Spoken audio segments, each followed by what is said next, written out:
and explained, maybe they were consultants, saying, look at all the money we'll make, even after the car blows up, and some people, and you see some actually dead people being burnt to death, which is very interesting. And then he turned the cup over, and then he noticed a file box on Taylor Street. It just said Taylor Street. This is interesting. Anyway, he's looking at this.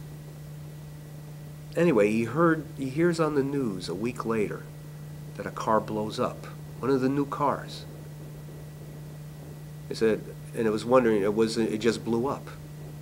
And the person was injured.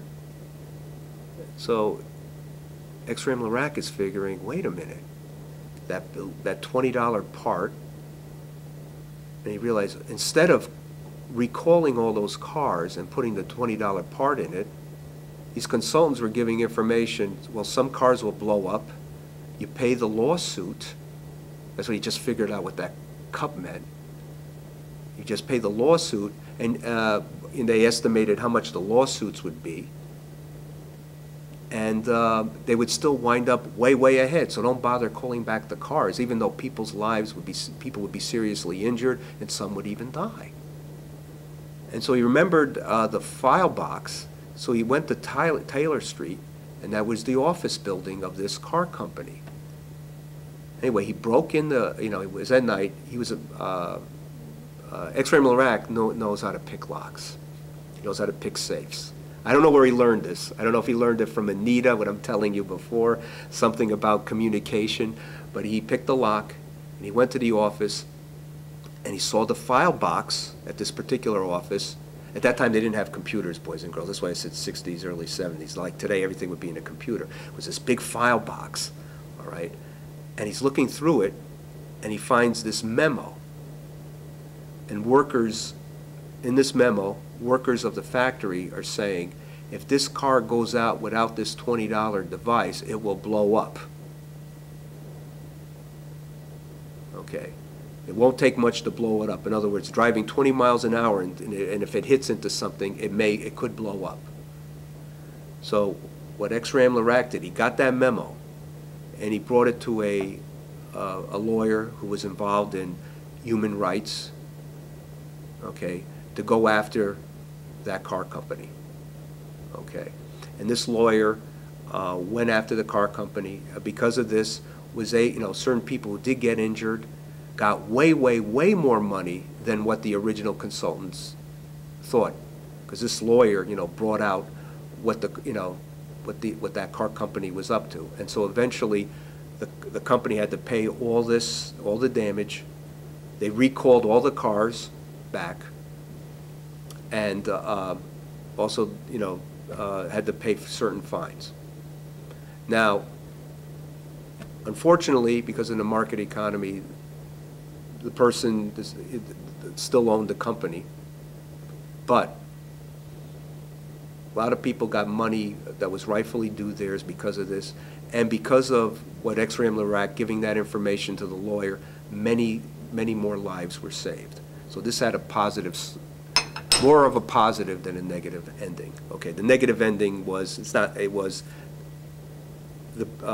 car company should not have been owned by that particular individual anymore.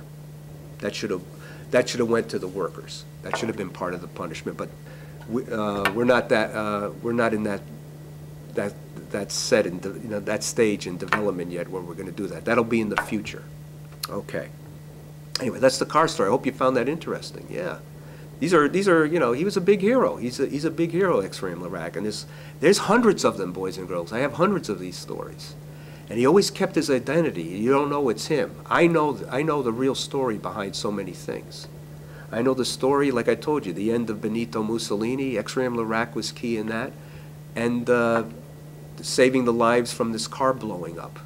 So many lives were saved because he brought out the information to a key lawyer. Anyway, what is the four-letter word of the day, boys and girls? Palm. Okay, yeah, it's palm. We the workers, I'm saying palm, we have the world in the palm of our hands. You know, we do all the work. Therefore, we should receive all the rewards. That is what an economic democracy is all about. The workers do all the work, or they do most of the work, they should get most of the rewards. Unlike in a capitalist society where the workers do almost all the work and a handful of people get most of the rewards. Okay, so economic democracy, again, boys and girls, the collective ownership or control by the workers of the factories, mills, mines, railroads, land, and all other apparatuses of producing. In an economic democracy, boys and girls, there will be no more dictators. You have that in a market economy. If you look at the world, there are dictators, and they are capitalists. You can see in the Middle East, you can look in Africa, okay? As a matter of fact, you could even look at China, okay? China is, on one hand, it's in between being totalitarian bureaucracy and capitalism, okay? That's what's happening in China. So capitalism does not mean democracy. In some cases, it may mean a little bit democracy, but you could have a dictator. In an economic democracy, there are no dictators. The workers own and control everything, okay? And with that, because they own and control everything, they decide, as far as economic democracy means, producing to satisfy human needs, not as under the market economy for selling and profit. Okay, in other words, they're going to make a car, it's not going to blow up. It's going to be safety first. Okay, in other words, we're going to make a car run by solar energy, solar batteries. That car's not going to blow up. A car run by gasoline blows up. By battery, less of a chance of blowing up. Unfortunately, we're going to have accidents, but it's not going to be the way it is today. Okay.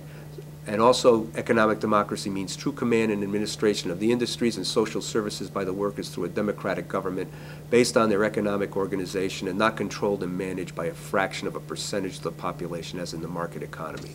We, the workers, run things economically. Okay, it was just, oh, my director said there's someone on the phone for me. I hit 7? Okay. All right. Yes, hello? Hello? Oh, yes?